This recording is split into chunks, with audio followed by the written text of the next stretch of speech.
हजुरको नाम के हो भन्नु त? मेरो चाहिँ धनमाया। धनमाया। मेरो घर चाहिँ दोलखा चेरीकट हो। अँ मेरो चाहिँ धनमाया तामाङ हो। यता आमाको आमा राई घर कहाँ? खोटाङ खोटाङ। यहाँ चाहिँ छोराले छोडेको?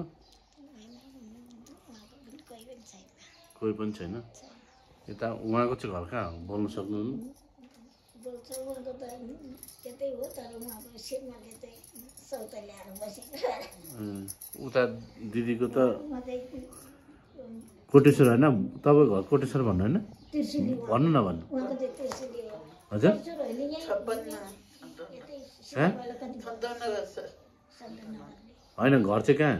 घरै होला नि। हिमाडोलमा। कान्छी बुढी ल्यायो भने होइन? कान्छी बुढी ल्याउनु भएको भने होइन?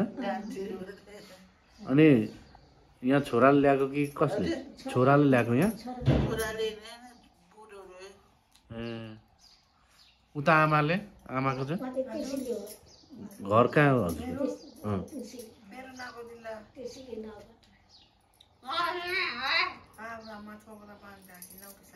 उहाँ चाहिँ नेवारी हो, मुरेको हो। उहाँ चाहिँ भर्खरै आउनुभयो। मुडे होइन? ए हजुरलाई चाहिँ कसले ल्याएको यहाँ? छोरीले? छोराले? ए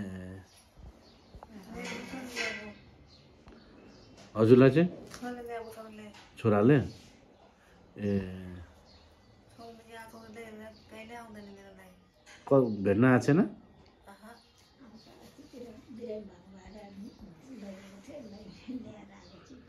ए अरू तिनजना चाहिँ उठ्नै सक्नुहुन्न होइन? चारजना? एकजना प्यारालाइसिस हुनुहुन्छ। ज्वालामा पेलासामा उनीहरू आमा छोरी 4 जना छ माथि। ए एउटा चाहिँ प्यारालिसिस भएको छ, अनि एउटा आमाको चाहिँ खुट्टा काटेको छ। आज